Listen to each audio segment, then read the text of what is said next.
It took exactly 48 hours for the market to humble us. 2 days ago, I sat in this chair and gave you a disciplined, professional trade setup. I told you that Monero could find resistance near $600. I told you that the prudent play, the yield pro play, was to wait for a retest of the ascending triangle breakout. I told you we don't chase green candles. Well, the market didn't care about our discipline. The market didn't care about our prudent entry levels. Since that video went live, Monero has ripped over 30%, smashing through every resistance level we were watching and hitting $800. The dip never came. The retest never happened. We were front-run by a wall of institutional capital that saw something most retail traders completely missed. So, where does that leave us? If you are watching this, you are probably feeling one of two things: extreme FOMO, wanting to panic buy this top, or extreme frustration that you missed the move. Do not do either. Today, we are going to dissect exactly why this move happened so violently without a pullback. We are going to look at the macro signal in the traditional finance markets that acted as the trigger. And most importantly, I'm going to give you a new entry plan based on a completely different chart, one that hasn't broken out yet. We missed the entry at 600. We are not going to miss the next one. I'm the lead analyst for Crypto Yield Pro. If you are new here, understand one thing. We are not here to gamble. We are not here to scream, "We're all gonna make it," every time a coin goes up 5%. Our job is to protect capital and capture yield based on verifiable data. Sometimes that means we miss a trade because we refuse to take uncalculated risks. I'm perfectly comfortable with that, and you should be too. Capital preservation is the primary directive. However, we must also be adaptable. When the data changes, our thesis must change. In the last 48 hours, the macro environment shifted from neutral to aggressive risk-on. A specific rotation signal in the US stock market fired, and it dragged the entire crypto risk curve up with it. Today, we are going to analyze that signal, update our targets for Monero, and discuss the massive liquidity risk that is still lurking in the background. If you want data, not hype, you are in the right place. Let's get into the charts. To understand why Monero ignored our retest limit orders, you have to look outside of crypto. You have to look at the Russell 2000. The chart you are seeing is the Russell 2000 divided by the S&P 500. This is the risk ratio. It measures the flow of capital from safe mega-cap stocks, like Apple and Microsoft, into high-risk small-cap companies. In 2021, right before the peak of the alt season, we saw the price break above this white-dotted descending trendline. That breakout was the starting gun for risk appetite. It told every algorithm on Wall Street that it was time to chase beta. Now, look at the right side of the chart. Look at today. We didn't just break the trend line. We successfully backtested it. We came down, touched the white line, validated it as support, and bounced. The ratio is now trading firmly near 0.4. This is a confirmed fractal repetition. Why does this matter for Monero? Because when Wall Street goes risk on, that liquidity spills over. It spills into crypto. And within crypto, it seeks out assets that have been lagging but have high fundamental value. This rotation is confirmed by the Bitcoin dominance chart. We are watching a critical battle here. Dominance is sandwiched. Below us, we have the yellow line, the 100 exponential moving average, providing support. But above us, capping the price, is this cluster of the 55 and the 21 EMA. The fact that Bitcoin dominance could not reclaim the 60% level and is now struggling at these moving averages confirms that Bitcoin is losing its stranglehold on market liquidity. The capital is rotating. It's leaving the safety of Bitcoin and moving down the risk curve. This is the tide that lifted Monero. The buying pressure was not retail traders watching YouTube.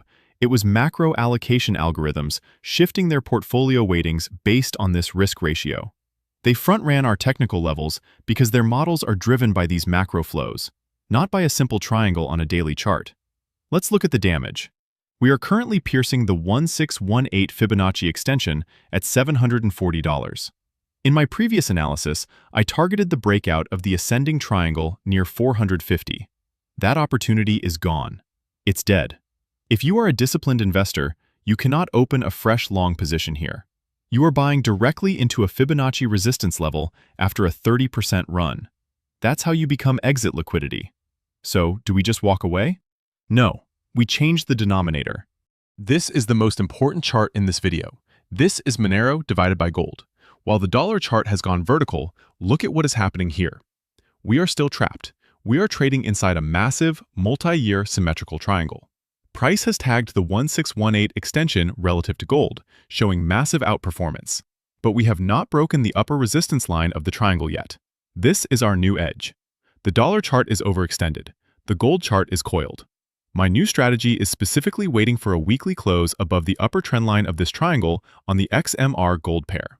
If we get that breakout, it confirms that Monero is not just going up because everything is going up. It confirms that Monero is undergoing a structural repricing against the ultimate store of value. That breakout is the trigger. That is the safe entry. It filters out the noise of the dollar devaluation and focuses purely on the purchasing power of the asset. Until this chart breaks out, we sit on our hands. We let the FOMO buyers take the risk at these levels. Now, I want to address the psychology of this move. Usually, when an asset breaks all-time highs, my feed is flooded. Twitter is screaming. My grandma is asking me how to buy. But look at this. This is the Google Trends interest for Monero. The score is 14. Let that sink in. We are at price levels that usually correspond with absolute euphoria, yet the public interest is lower than it was during the bear market chops of 2022. In 2017, this score was 100. In 2021, it was 26. Today, 14. This is the definition of a stealth rally. It confirms that the retail herd has not arrived yet. The price action is being driven by high net worth individuals and sophisticated actors who are valuing privacy. This is incredibly bullish for the medium term because it means there is a massive amount of latent buying pressure, the retail crowd, that hasn't even entered the market yet. When this score hits 50, price will likely be significantly higher. But, and there is always a but on this channel, we have to talk about the risk, the invalidation. I mentioned this 2 days ago, and I need to scream it again because the price action makes people complacent. Look at the volume distribution.